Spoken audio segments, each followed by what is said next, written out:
नमस्कार फ्रेंड्स. आज मी आले आहे मुन्नारला. मुन्नारला आम्ही साईटसीइंग बघायला बाहेर पडलो आहोत हॉटेलमधून, परंतु प्रॉब्लेम असा झाला की पाऊस सुरू झाला आहे. पावसामुळे आमचा एकही साईटसीइंग नीट झाला नाही आहे. इथे आहे एक तलाव आणि त्या तलावाची राईड होती, पण पावसामुळे ती राईडही आमची होणार नाही आहे. इथेच आम्हाला काही शॉप्स दिसले आहे. राईड न करता आता आम्ही शॉपिंग करणार आहोत. तुम्हीसुद्धा माझ्यासोबत शॉपिंग एन्जॉय करा. चला शॉपिंग स्टार्ट करूयात. तर शॉपिंगला आल्यानंतर नेहमीचं दीदीचं आणि माझं पहिलं काम असतं ते म्हणजे आमच्या आहूसाठी टॉईज बघणं. मुन्नारला आलो आणि इथेही आम्ही आहूसाठी युनिक टॉईज बघणार नाही असं होणार नाही आहे. कोमल, पिल्लूसाठी काहीतरी बघ.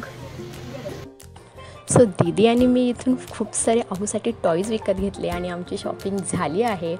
तुम्हाला हा मिनी व्लॉग कसा वाटला ते मला कमेंटमध्ये नक्की कळवा. आणि जर याचा पूर्ण व्हिडिओ तुम्हाला पाहायचा असेल तर यूट्यूब चॅनलवरती पूर्ण व्हिडिओची लिंक आहे, जाऊन तुम्ही पाहू शकता. बाय.